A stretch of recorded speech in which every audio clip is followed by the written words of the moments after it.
This is Smarty Girl Leadership, Smarty Reads, reviewing Rhonda Abdel-Fattah's 10 Things I Hate About Me. And this is geared towards preteen as opposed to, I would say, kindergarten to age 8. 10 Things I Hate About Me. With American Idol, rapper Nelly, and blonde hair dye, one of the few details that reminds an American reader that this novel setting is in Australia is the main character's preference for autumn in April. You heard that correctly. Autumn in April. As a book reviewer, I'd go even further and suggest the themes in this high school setting novel could take place also in Canada. Why? The three main conflicts are cultural tension, peer acceptance, and self-acceptance. If you are an individual living in an ethnically homogeneous zip code, you'd still be able to relate to social divisions by school cliques, right? I thought so. What makes the story by Rhonda Abdel-Fattah stand out? It's about Jam, or Jamie or Jamila. Let's call her Jam. A girl who's afraid to stand out. She's not proud of not sticking up for her friends who were bullied.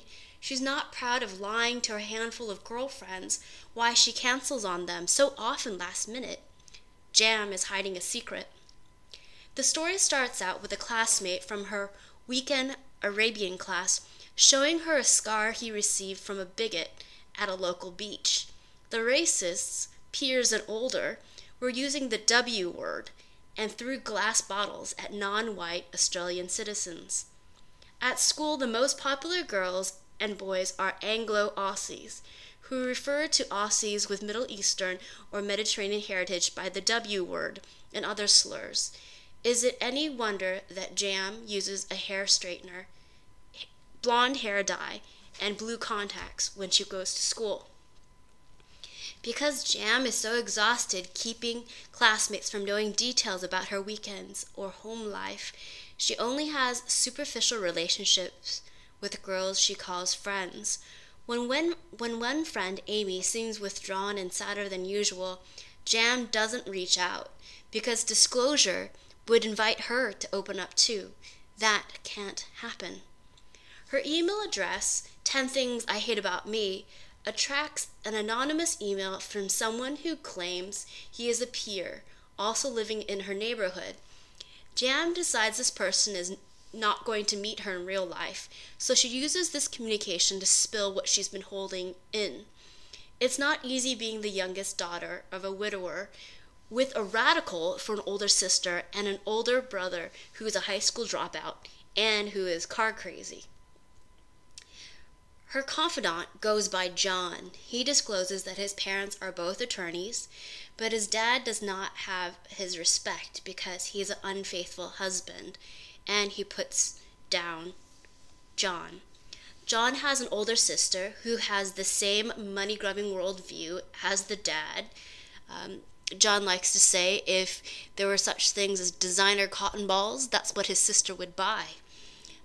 And the sister is no friend to him. John is put down by his dad, who also wants to control him to follow in his career footsteps. Jam goes by an Anglo name at school during the week and an Arabian name at her weekend school. She plays in a traditional music band, and she is quite happy on the weekend, where she does not have to fear bullying. Her teacher notices that she seems preoccupied sometimes, and the teacher tries to offer a listening ear.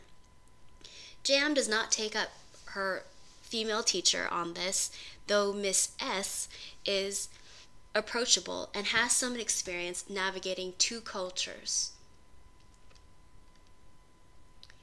Jam's dual identity is in danger of being revealed, even if she is not ready. Guess what band was hired by her high school to play at the end of the year dance? The Arabian School Band. The one where she plays traditional drums. If she plays, then the bullies will know that she is culturally Arabian, besides being culturally Australian, and she'll be persecuted like the other classmates who don't hide. How does this character develop?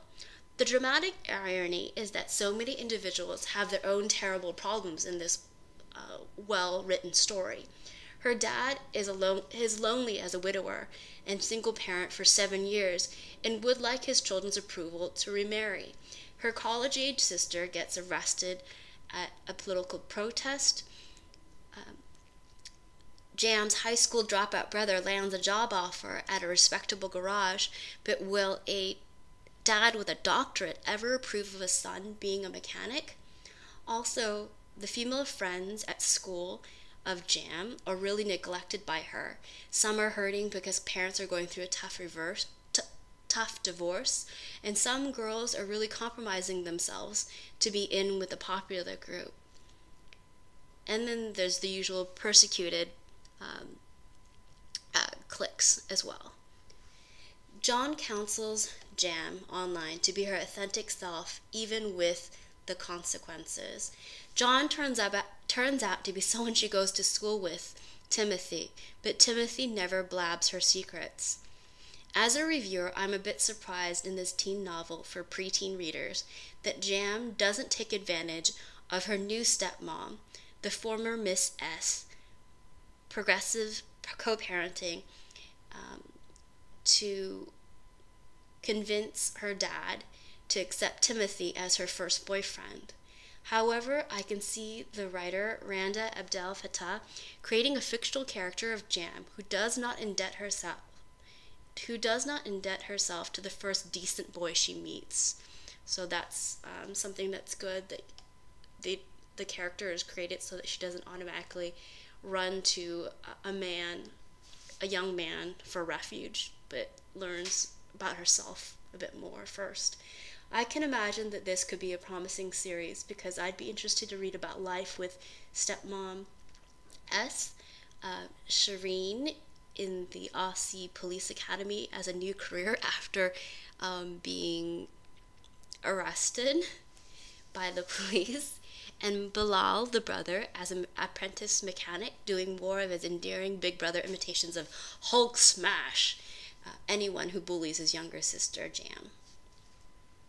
And this was Editor-in-Chief Renee Marshall of Smarty Girl Leadership, reviewing a preteen book by Randa Abdel-Fattah, 10 Things I Hate About Me, about a girl named Jam.